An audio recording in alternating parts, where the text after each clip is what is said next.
The boardroom fell silent as Victoria Chen's heels clicked against marble floors. 30 years of building an empire, and she'd never once looked down. Until the day she did.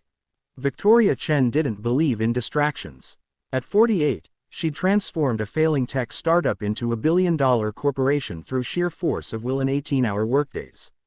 Love, relationships, family, those were luxuries for people with time to waste. She had quarterly reports to dominate and competitors to crush. Her employees called her the Ice Queen, though never to her face.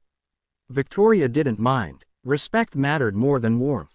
Her corner office on the 42nd floor overlooked Manhattan like a throne room, and she ruled her domain with precision that would make a Swiss watchmaker weep. That Tuesday started like any other. Victoria arrived at Chen Technologies at 5:47 a.m., exactly 13 minutes before anyone else. She liked the building empty, the silence broken only by the hum of servers and her own thoughts. But as she stepped off the elevator, something was different. The marble floors gleamed with fresh polish, catching the early morning light like a mirror. And there, on his hands and knees in the corner, was a man she'd never noticed before, though he'd probably been there for months. Years, maybe. Marcus Williams looked up as her shadow fell across his work. "Morning, ma'am. Sorry. Almost done here. You can walk around. The left side's dry." Victoria opened her mouth to dismiss him with a curt nod, but something stopped her. Maybe it was how gently he set down his polishing cloth. Maybe it was the small photograph tucked into his cleaning cart, a little girl with missing front teeth and his same warm smile. "That's your daughter." The words escaped before she could stop them. Marcus's entire face transformed. "Yes, ma'am. That's my Sophie. She's 7. Lost those teeth eating my supposedly famous pancakes last Sunday." He laughed, a sound so genuine it seemed foreign in these cold corporate halls. "She saved them for the tooth fairy, even though I told her the fairy's budget is pretty tight these days." Victoria found herself doing something unprecedented. She smiled. Not the calculated boardroom smile she'd perfected, but something real that actually reached her eyes. "How much does the tooth fairy pay these days?" $2 per tooth, if she's lucky. Sometimes the fairy has to explain about rent and groceries. Marcus stood, wiping his hands on his uniform. There was no shame in his voice, just honest truth. "But Sophie understands. She's a good kid. Better than I deserve, honestly." Before Victoria could respond, Marcus was already moving on, pushing his cart toward the next section of floor. He didn't linger, didn't try to leverage their conversation into anything more. He simply returned to his work with the same care he'd shown before. Something twisted in Victoria's chest, an unfamiliar feeling she couldn't quite name. Over the following weeks, Victoria's 5:47 a.m. arrivals became 5:30 a.m. She told herself it was about getting a jump on overseas markets, but her assistant noticed the boss now took the long route past the lobby, where Marcus often worked. Their conversations started small: weather, traffic, the building's temperamental heating system. But gradually, layers peeled back. Victoria learned that Marcus had been a high school history teacher until his wife passed away 3 years ago. Medical bills had devoured their savings. Now he worked 3 jobs: janitor, weekend grocery stocker, and evening security guard, to keep Sophie in their small apartment and in a good school district. "Don't you get exhausted?" Victoria asked one morning, watching him buff a stubborn scuff mark with patient determination. Marcus shrugged. "I sleep when Sophie sleeps. We make it work. She wants to be a veterinarian, you know.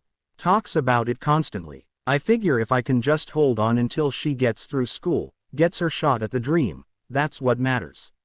That's the whole game, really."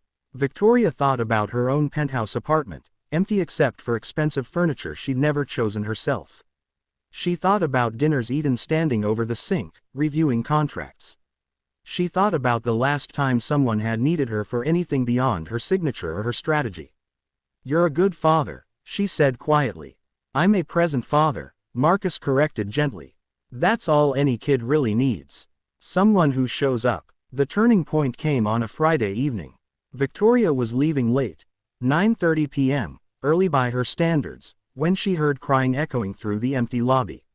She found Marcus sitting on the floor beside his cleaning cart, head in his hands, shoulders shaking. Every instinct screamed at her to walk away. Personal problems stayed personal, but her feet wouldn't move. Marcus. He looked up, quickly wiping his eyes. Ms. Chen. Sorry. I'm sorry. I'll be fine in. What happened? The story spilled out. Sophie's school was taking the 7th graders on an overnight field trip to Philadelphia. Museums, historical sites, everything his daughter dreamed about. $400. He'd been saving for months, but his car had died last week. The repair ate his field trip fund. Sophie had told him it was okay, that she understood, but Marcus had seen the disappointment she'd tried to hide. She never asks for anything, he said, voice breaking. She wears her cousin's hand-me-downs without complaining. She shares her lunch with the kid whose mom forgets to pack one. She's 7 years old and already more mature than most adults I know. And I can't even give her this one thing. Victoria's hand moved to her purse before her brain caught up. But then she stopped. Marcus wouldn't accept charity. She knew that with absolute certainty. His pride wasn't ego, it was dignity, earned through hard work and sacrifice. I need a favor, Victoria heard herself say. Marcus looked up, confused. My company is sponsoring an education initiative. We're looking for families to profile. Real stories about the challenges of pursuing dreams on a budget. Interview, photos, that sort of thing. It pays $1,000 for participation. Completely above board. Would you and Sophie be interested? It was a complete lie. The initiative didn't exist. But watching Marcus's face cycle through disbelief, hope, and cautious joy, Victoria discovered she didn't care. 3 weeks later, Victoria found herself in a middle school gymnasium, watching Sophie Williams accept a Junior Science Fair award for her project on local animal habitats. Marcus stood in the audience, wearing a suit Victoria suspected was borrowed, beaming like Sophie had won a Nobel Prize. When Sophie spotted Victoria in the crowd, she waved enthusiastically. Later, she ran over with her ribbon. Mr. Williams, sorry, my dad said you helped make my Philadelphia trip happen.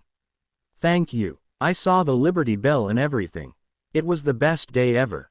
The girl's hug was quick and unexpected, and when she pulled away, Victoria's eyes were suspiciously bright.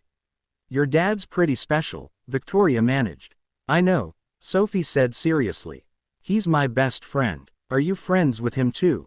Victoria glanced at Marcus, who was watching them with an expression she couldn't quite read.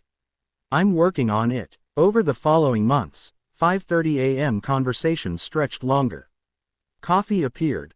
Marcus bringing 2 cups from the break room, Victoria supplying expensive pastries from the bakery near her apartment. They talked about everything and nothing. Marcus shared stories about Sophie's latest adventures. Victoria found herself revealing things she'd never told anyone. Her own childhood poverty, her single mother who'd worked 3 jobs just like Marcus did, the fear that if she ever stopped moving, stopped achieving, she'd disappear entirely. You know what Sophie asked me last week? Marcus said one morning. She asked if you were a queen. Because you dress like one and everyone here treats you like one. What did you tell her? I said you were something better. You were a person who worked really hard and helped a lot of people, even when they didn't know it. He paused. Was I right? Victoria looked at this man who polished floors with the same care he brought to raising his daughter, who worked himself to exhaustion without complaint, who'd somehow made her feel more seen in a few months than she'd felt in 30 years. I used to think I was building a legacy, she said slowly. But I'm not sure I understood what that word really meant until I met you. Marcus set down his coffee. In the empty lobby, with dawn breaking through the windows, he reached for her hand. It was work rough and warm, and when Victoria laced her fingers through his, something that had been frozen inside her for 3 decades finally began to thaw. I never thought I'd feel this way again, Marcus admitted. After Sarah died, I figured that chapter was closed. One great love per lifetime, right? Maybe some people get a second chance, Victoria whispered.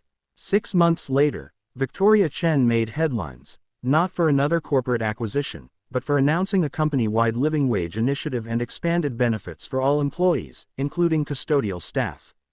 The business magazines called it risky. Her board called it reckless. Marcus called it beautiful, and that was the only opinion that mattered. On their wedding day, a small ceremony with Sophie as flower girl, Victoria looked at her husband and stepdaughter and finally understood. Success wasn't measured in quarterly earnings or stock prices. It was measured in moments like this. Sophie's laughter, Marcus's hand in hers, and the knowledge that showing up for people mattered more than standing above them. She'd spent 30 years looking forward. It took a humble janitor to teach her to look around, and to finally, truly, see.